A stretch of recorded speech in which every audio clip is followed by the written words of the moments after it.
সন্তানকে সালাতের ব্যাপারে উৎসাহ দেন, সন্তানকে সালাত আদায় করান।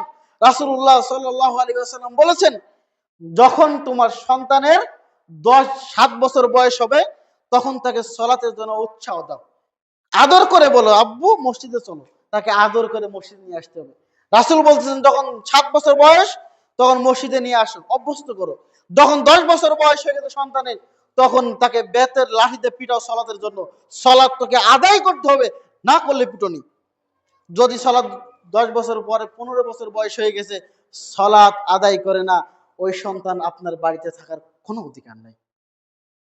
যে সন্তানের বয়স 15 বছর হয়ে গেছে ওই সন্তান তার বাপের বাড়িতে থাকার কোনো অধিকার নেই। অথচ আপনার সন্তানের বয়স 25 বছর 30 বছর, আপনার সন্তানও করে না, সন্তানের স্ত্রীও করে না, আপনার নাতিও করে না সালাত। অথচ আপনি মুরব্বী, এখন আপনার বাড়িতে বসে আছেন, আপনার বাড়ি জমির মালিক আপনি, বাড়ির মালিক আপনি, আপনার ফসলের সম্পত্তির ফসলের ফসল খায় আপনার ছেলে, আপনার বেটার উপর, আপনার নাতিপুতি, অথচ কেউ সালাত আদায় করে না। আর আপনি একলাই সালাত আদায় করতেছেন, মনে করবেন আপনি পার পাবেন, অসম্ভব।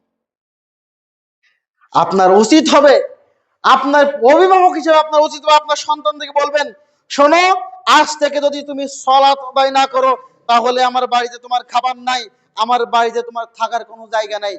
যদি তুমি সালাত না পড়তে চাও তাহলে বাড়ি থেকে বের হয়ে যেতে হবে, আমার বাড়ি তোমার কোনো জায়গা হবে না। যদি এই কাজটা করতে পারেন তাহলে আপনার সন্তান নামাজি হবে। অথচ